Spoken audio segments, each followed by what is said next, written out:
అమ్మా, అసలు మనము కొబ్బరికాయ ఎందుకు కొడతాము?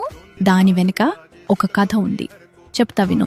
ఎవరైనా ఒక ముఖ్యమైన పని అంటే యజ్ఞం, ఇల్లు కట్టడం, ప్రయాణం లేదా ఏదైనా శుభకార్యం లాంటివి మొదలు పెట్టినప్పుడల్లా అసురులు అడ్డంకులు పెడుతుండేవారు. వర్షాలు కురిపించడం, ప్రమాదాలు జరగడం లేదా ఆలస్యం చేయడం, ఏదో ఒకటి జరిగి పని విఫలమయ్యేలాగా చేసేవారు. దేవతలు శివపార్వతీ దగ్గరకు వెళ్లి పరిష్కారం అడిగారు. అప్పుడు పార్వతీదేవి తన కుమారుడు గణేశుడి వైపు చూసి, నువ్వే విఘ్నహర్త వినాయకుడివి, ఈ లోకానికి అడ్డంకులు తొలగించి ఒక పద్ధతి నేర్పించు అని చెప్పింది. గణేశుడు కాసేపు ఆలోచించిన తర్వాత ప్రతి పనికి ముందు ఒక కొబ్బరికాయ కొట్టమని పరిష్కారం ఇచ్చాడు. కొబ్బరికాయ ఎందుకు అని అడిగినప్పుడు, కొబ్బరికాయలో గట్టి బయటి పొట్టు మనలోని అహంకారాన్ని సూచిస్తుంది. అలాగే తెల్లని గుజ్జు మనసు యొక్క పవిత్రతను సూచిస్తుంది. ఇంకా తీపి నీరు స్వచ్ఛమైన హృదయంను సూచిస్తుంది. కాబట్టి ఏ శుభకార్యం మొదలు పెట్టే ముందు కొబ్బరికాయ పగలగొట్టడం అనేది గర్వంను చెరిపి పవిత్రతను సమర్పించి భక్తితో పనిని ఆరంభించడం అన్న అర్థమొస్తుంది.